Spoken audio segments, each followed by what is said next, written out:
So, you know, I'm 17 with everything materially that I could possibly want, and I'm still not happy. So I'm, asking myself, why am I living?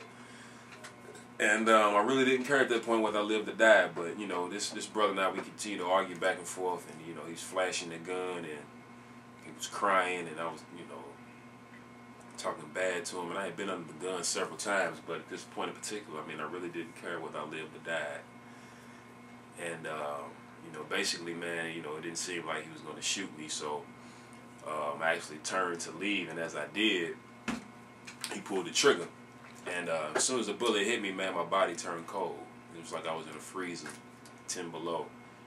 And I could feel myself dying. I could feel the breath leaving my body. I could feel not only that, but I could feel my spirit going to a dark place. And so we talking about seconds after me telling this dude I'm ready to die, I'm saying, call the ambulance. I'm shot, call the ambulance. And that's because I could feel my soul going to a dark place. And I realized then that I wasn't ready. I wasn't ready for what my soul was about to enter into. Okay, my brother. With that right there,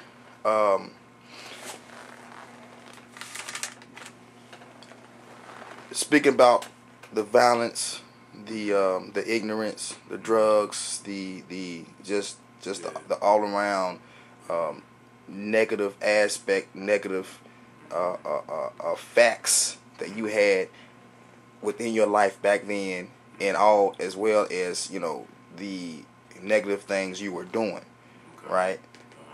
Explain to the people where you at today.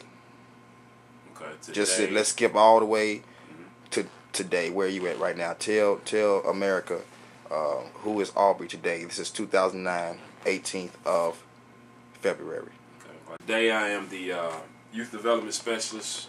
One of the youth development specialists with the Louisville Urban League. We have 5 programs: Street Academy, Project Ready, R5G. I don't really need to go into all the programs, but basically a host of youth programs that we are basically using to try to keep kids on the right track, get them on the right track, help get them to college, and basically be successful in life and avoid the temptations that are grabbing our young out in this world. In conjunction to that, personally, I'm a youth motivational speaker, and I've been doing that for approximately 10 years now. And it's something that I really enjoy. I take all my past experiences as a young black male growing up in a city, and basically, take the lessons that I've learned and try to, speed today's youth up, to see where they'll be based on certain choices they make in their lives. I'm a single father, actually been raising my 13-year-old daughter since she was 1. I was 18 when I got custody.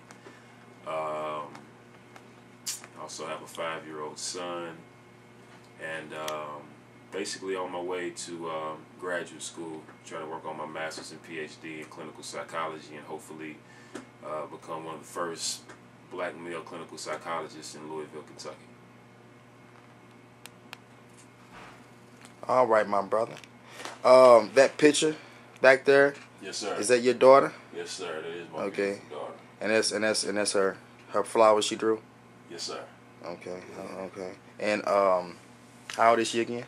13. She's 13, and you have a son as well. Yes, sir. And how old is your son? That's your son right there. He's 5. Okay. All right. So we've heard where you've been, what you've been through, and that of course is a good chunk of your story. Mm-hmm.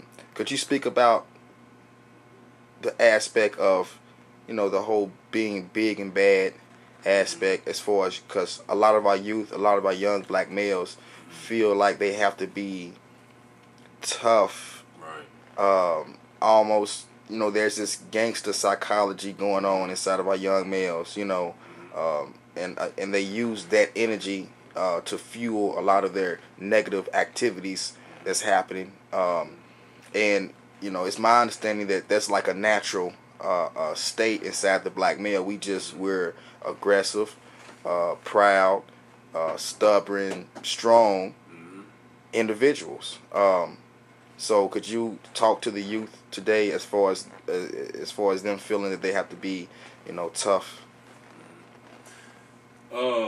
They do have to be tough because, unfortunately, in the environments that a lot of us live, let's just say inner cities, you either go be tough or you go get beat up. It's one or the other. And growing up where I grew up, there was a lot of violence, gangs, all that. But I remember my first 2 fights. I had never had a fight before, so these first 2 fights, I basically just got busted in my mouth just for nothing. One time I was walking up the street, dude ran up on me, just busted me in my mouth. This was a little boy that I had seen around the neighborhood a couple times, but never had any conflict with anything like that. And I was on my way to the boys' club, and he just ran up on me and busted me in my grill. I was maybe 6 years old. The next incident was at the boys' club. I was playing basketball. I was around the same age, and I had a natural gift for basketball. And I was turning this little boy up on the court, and he just busted me in my jaw. And I cried. That is the norm for my neighborhood. So eventually you learn how to fight and you grow a heart, or you continue to get busted in your mouth. So that's one aspect of the environments that we come from. We have to be tough. Now the unfortunate thing is that we learn that kind of violence at such an early age, we think it's normal. So what happened was, not only did I develop a heart and learn how to fight, but I became a perpetrator of violence. Not just one who learns how to protect himself, but I became one who initiates the violence because this is the norm. There's so much going on in inner cities across the country in terms of violence perpetuated by blacks onto other blacks that it becomes the norm. And a lot of times we become the same thug that helped perpetuate violence on us, because we don't just see it from that person, we see it all around us. So, honestly, man, I think it stems all the way back to slavery, to where our identity was destroyed. If you take the black male today, everything, well, not just the black male, but the black people, us as a people, everything was taken away. Our religion, our culture, our mother, our father, our name, our whole identity. We were told we were 3/5 of a human being. We were told that we were ignorant. We were told that we would that we were less than, that we were inferior. We were told everything negative and nothing positive, and everything positive and healthy for us was taken away. So if you take a group of people and you take everything from them and you push them forward hundreds of years and see how they're living, if you look at us, we're doing great. But at the same time, there were some real things that happened during slavery in terms of the black male being demasculated. You see what I'm saying? At this point, we're still trying to develop an identity. You see, we still don't know who we are.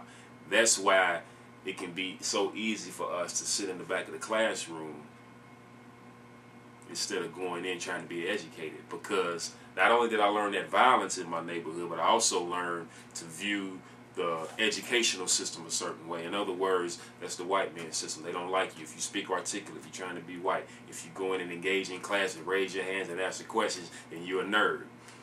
But the thing about it is, so basically everything positive in the hood is a negative.